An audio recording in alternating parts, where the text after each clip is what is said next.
지금부터는 이 모든 사태의 출발점이죠. 최순실 씨 얘기를 좀 해보겠습니다. 어제 법원에서 박 전 대통령 파면 이후 처음으로 최순실 재판이 열렸는데요. 네. 최 씨 태도의 변화가 조금 감지된다. 이런 보도가 나옵니다. 자, 최순실 씨, 지난해 검찰에 출석할 때 딱 한 번 죽을 죄를 지었다. 네, 그랬죠. 자, 이런 얘기를 하고는 지금까지 특검이든 법정이든 헌재든 할 것 없이 모른다. 증거 있냐? 자, 이렇게 조금 뻔뻔한 태도로 일관을 했는데요. 최순실의 말들을 저희가 좀 모아봤습니다. 듣고 이야기 더 나눠보겠습니다. 지금 신경 한 말씀 해주시죠. 비선 시스를 뽑으셨는데 지금 신경에 대해 한 말씀 부탁드립니다.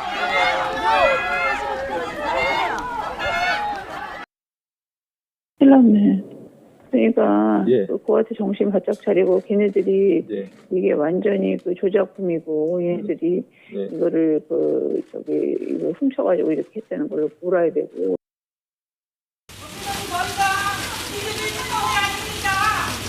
여전히 강압수사 아닙니다. 그리고 박 대통령하고 모든 부정행위를 밝히라고 자네들 강요하고 있어요. 네? 이거는 너무 억울해요. 우리가 여태까지 다 어린 손자까지 이렇게 하는 거는. 세월호 참사 당일의 증인의 행적에 대해서 묻겠습니다. 2014년 4월 16일 세월호 참사가 있던 날 증인이 혹시 오전에 무엇을 했는지 기억나나요? 저는 어제 일도 기억이 안 납니다. 네, 모아놓고 보니까 참 변화무쌍한데 세월호 당일에서는 뭐 어제 일도 기억이 안 난다 이런 얘기를 했었고 또 피청구인이 누구냐 이런 얘기를 해서 또 네, 방청객들이 웃기도 하는 그런 일도 있었는데 자 어쨌든 이랬던 최순실 씨가 다시 국민에게 죄송하다. 네. 자 이런 입장으로 좀 돌아섰는데 어떻게 보십니까? 탄핵 결정에 좀 심리적 압박을 느꼈다 이렇게 볼 수 있을까요? 전 그렇게 생각하지 않아요. 아 그런 건 아니다. 예, 잠시 워낙 중대한 일이 터졌기 때문에 예. 풀이 좀 죽은 건 사실이고 풀이 죽었다. 예, 국민들에게 좀 죄송하다, 죽을 죄를 지었다 이런 말은 여기선 해야 된다라는 생각을 했을 것 같아요. 그런데 문제는 그 다음에 재판에서는 예. 혐의는 여전히 부인이고요. 하나도 인정하지 않습니다. 그리고 조목조목 반박하는 재판정에서의 태도도 그대로예요. 그렇죠. 그러니까 그냥 처음에 이 눈물을 흘리면서 이게 전 연기였다고 생각을 하는데 국민 여러분께 정말 죄송합니다. 죽을 죄를 지었습니다. 검찰 조사 초기에 받을 때 이 전해진 말이고 육성은 없는데 네. 저 무기징역 받게 되나요? 뭐 이런 이제 이야기도 물어보고 걱정을 많이 했다고 하거든요. 예, 물론 그다음에 인간적인 심경 변화는 있을 수 그게 있긴 하겠죠. 사람인데요. 예. 그런데 이제 문제는 뭔가 재판에 대응하는 본인의 전략을 세우고는 그거 전면 부인입니다. 그거는 변하지 않아요. 지금도 파면 사태에 뭐 대해서. 태도는 그렇지만 네. 사익을 위해서 그런 건 아니다. 혐의는 맞습니다. 끝까지 지금 부인하고 있는 맞습니다. 그런 상황에 어제 재판에서도 이 마찬가지죠. 대목에서 제가 놀랍게 생각하는 거 하나는 예. 박 전 대통령에 대한 입장을 한마디도 안 했다는 거예요. 아. 사실은 저 때문에 대통령직이 날아갔습니다. 네. 이 모든 죄는 저에게 있을 뿐이고 대통령은 몰랐습니다라고 얘기하면 박 전 대통령에게 유리한데 그 이 얘기는 안 최순실 하는 씨는 거죠. 아직도 박 전 대통령과 자신을 동격으로 놓고 있는 것 같다.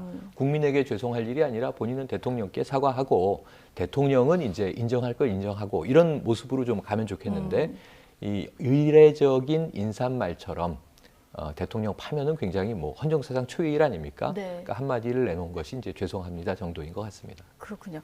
자, 이런 가운데 오늘 눈에 띄는 보도가 하나 있었는데요. 이 미르재단 설립 때쯤인 것 같은데 자, 박근혜 전 대통령 이번에 삼성동 사저 갈 때 집이 텅 비어서 이제 가전제품 다 들어가지 않았습니까? 네. 근데 왜 살던 집인데 하나도 없을까 했는데 자, 이 가구들이 지금 박 전 대통령도 모르게 최순실 씨가 장시호 씨 집으로 옮겼다 이런 보도가 나왔어요. 장시호 씨가 필요한 서울에 제주도에 있다가 예. 와서 뭐 쓸 일이 있으니까 가구를 장만하려고 하니까 그럴 필요 없다면서 장시호 씨가 쓰라고 삼성동에 있는 걸 다 옮겨줬다는 거 아니겠습니까? 그런데 이미 기존에 그러니까 박 전 대통령이 퇴임 이후에 삼성동이 아니라 다른 곳에 갈 것이라는 얘기는 전에 많이 나왔었어요. 아방궁 이런 예. 얘기도 나오고 평창의 있었죠. 아방궁이라는 예. 얘기도 나왔고 장시호 씨 같은 경우에는 제주도에서 와서 살 것 같다는 네. 얘기도 했었고 예. 또 삼성동이라고 하는 곳 자체가 예전보다는 주거 환경이 그러니까 대통령으로서 만약에 정상적으로 퇴임을 해서 머물기에는 그렇게 좋은 공간은 아니거든요. 그리고 또 특검은 그렇게 보고 있지 않습니까? 저 삼성동 사저 자체를 사실 최순실 씨와 최순실 씨의 어머니 임선 씨가 사준 거고 명의만 박 대통령이 앞으로 해놨던 것까지 특검은 보고 있지 않습니까? 그러니까 실제로 저기서도 볼 수 있는 게 어쩌면 사저의 운영이나 이런 부분도 사실은 박 전 대통령이 관여한 게 아니라 최순실 씨가 그냥 마음대로 했었던 거라는 것이 단적으로는 그 드러나는 부분이 것으로 너무 가요. 궁금한 거죠. 그래도 박 전 대통령이 집에 있던 물건인데 허락도 안 받고 이렇게 마음대로 아니, 빼내가도 네. 되는 게 얼마나 친분이 있는 건지 아니면 정말 어. 박근혜 대통령보다 내가 더 위라고 생각하는 그러니까 이거는 건지 이걸 어떻게 해석해야 됩니까? 가족들의 경우죠. 예를 예. 들면 이제 본인이 아니 가족들끼리도 네. 짐을 뺄 때는 그러니까 제가 제 아이의 방에서 짐을 네. 뺄 때도 얘기를 하거든요. 그렇죠. 우리 예. 가족 중에서도 손윗 가족. 아까 네. 말씀하신 대로 대통령과 제가 동격이란 말씀을 아까 드렸는데 동격보다 더 본인이 재산 처분에 관해서는 나에게 더 권리가 있다고 생각했던 네. 것 아닌가까지도 추정이 가능한 대목이죠. 예. 그러면서 지금 결국 이제 대통령의 파면은 그 누구도 예견을 못했겠죠. 최순실 씨나 당사자, 대통령 본인도 그랬었고 결국은 근데 비가 새고 뭐 이게 살 수가 없고 보일러가 고장 나 있고 도배가 필요하고 이 얘기가 파면 결정이 나고 나서야 나오지 않았습니까? 네. 그러면 전 비선이라고 하는 존재가 이게 이제 범죄적인 이 입장이라 하더라도 그 당사자 간의 관계에서는 사저 관리를 해줘야 되잖아요. 그러니까 사저 있는 짐 다 빼가고 여기를 흉가처럼 폐가처럼 예, 내버려 비선인데, 내팽개쳐뒀다라고 하면 이 비선은 무슨 생각을 하고 있었을까? 대통령이 정상적으로 내년 2월 25일에 퇴임했다 하더라도 그 이후에 대해서 어떤 그림을 그리고 있었을까가 무척 궁금해지는 대목이에요. 네.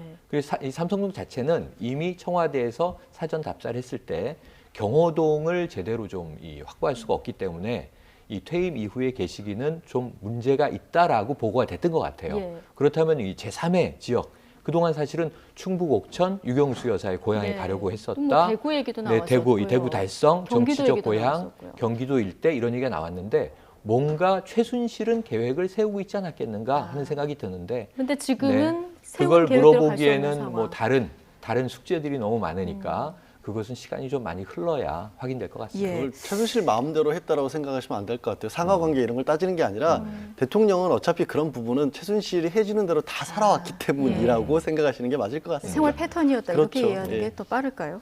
예. 자 지금 뭐 이 청남대 대통령 별장인데요. 네. 박근혜 대통령 길은 안 맞는다. 역대 대통령 길은 지금 다 만들어져 있다면서요. 그러게 이건 안 이제 맞는다 이런 얘기가 나왔습니다. 아주 공식적인 건 아니고요. 왜 그러냐면 예. 청남대를 이제 공식적인 입장은 박 전 대통령이 방문한 적이 없으니까 거기 길을 안 만든다라는 거지만 아. 이면으로 생각해 보면 아 한 번도 안 간다. 예, 안 갔다고 합니다. 저도 예, 휴가를 저도에만 갔었죠. 한번 가셨었거든요. 지금 상황에서 예. 기념 사업을 거기서 펼친다는 게 말이 나올까요? 저도를 갔었을 때 그때 당시에 말이 많았던 게 네. 대통령이 갔다고 해서 여기 대통령 사진 찍은 곳 걸었던 게 이거 다 표시했다가 예. 거기서도 다 뗐지 않습니까? 네. 지금 만들어 놨던 것도 철거를 하는 마당인데 전 대통령으로서 예우도 받을 수 없는 상황에 이르는데 그 사람의 길을 기념하기 위해서 만든다라는 거 하는 것은 아마 청남대 쪽에서 부담스러워서 도저히 못할 그렇죠. 겁니다. 관람객들 아무래도 반발이 좀 우려가 되는 그렇겠죠. 그런 상황이니까요. 네, 두 분 이야기 여기까지 오늘은 듣겠습니다. 양절 변호사 그리고 최영일 시사평론가였습니다. 고맙습니다. 고맙습니다. 고맙습니다.